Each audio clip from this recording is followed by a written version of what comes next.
ABP माझाने दाखवलेल्या bogus औषधांच्या बातमीच्या नंतर राज्यामधील सर्व शासकीय रुग्णालयांमध्ये विशाल एंटरप्राइजेसकडून पुरवठा होणारा औषधांचा वापर टाळण्याच्या सूचना देण्यात आल्या। अन्न आणि औषध प्रशासनाकडून सर्व औषधांची तपासणी करण्याच्या सूचना सुद्धा देण्यात आल्यात। संभाजीनगरच्या घाटी रुग्णालयामध्ये विशाल एंटरप्राइजेसकडून पुरवठा होणाऱ्या औषधांचा वापर आता थांबवण्यात आलाय। एफडीआयच्या तपासणीच्या नंतर विशाल एंटरप्राइजेसचे औषध गुणवत्तापूर्वक असेल तरच वापरा अशी सूचना आता देण्यात आलेली आहे।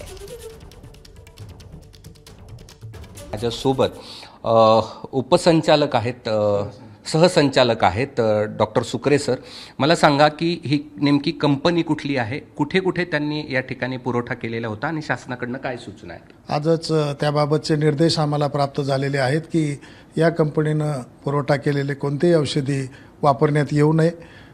त्याबाबत मी असंही सांगतो की आम्ही या घाटी रुग्णालयामध्ये ही जी 33 प्रकारची औषधी आहेत तर हे आम्ही एफडीएला तपासणीसाठी स्वतःहून पाठवणार आहोत आणि याचा अहवाल जर चांगला आला, सकारात्मक आला तर परत याचा वापर सुरू करण्यात येईल। आता वापर थांबवण्यात आलाय सर्व औषधी, आजपासून आम्ही त्याचा वापर थांबवत आहोत। साधारण तुमच्याकडे 8 शासकीय रुग्णालय येतात, म्हणजे उत्तर महाराष्ट्रातले असतील आणि मराठवाड्यातले असतील, तर या सगळ्यांमध्ये हा थांबवण्याच्या सूचना आहेत? हो, आजच त्या संदर्भात आज संपूर्ण महाराष्ट्रामध्येच अशा प्रकारच्या सूचना प्राप्त आहेत। 33 औषधे नेमकी कुठली आहेत, म्हणजे काय कोणते याच्यामध्ये आपण जर बघितलं तर काही अँटीबायोटिक्स आहेत, काही सेट्रिजिन सारखे काही अलर्जिक रिॲक्शन किंवा याच्यामध्ये वापरणारे हे आहेत, त्याच्यानंतर प्रोटीन पावडर आहेत, त्याच्यानंतर अनेक बाकीचेही काही अँटीबायोटिक आहेत ज्याचा याच्यामध्ये समावेश होतो। बरं, किती दिवसात ही तपासणी होणं शक्य आहे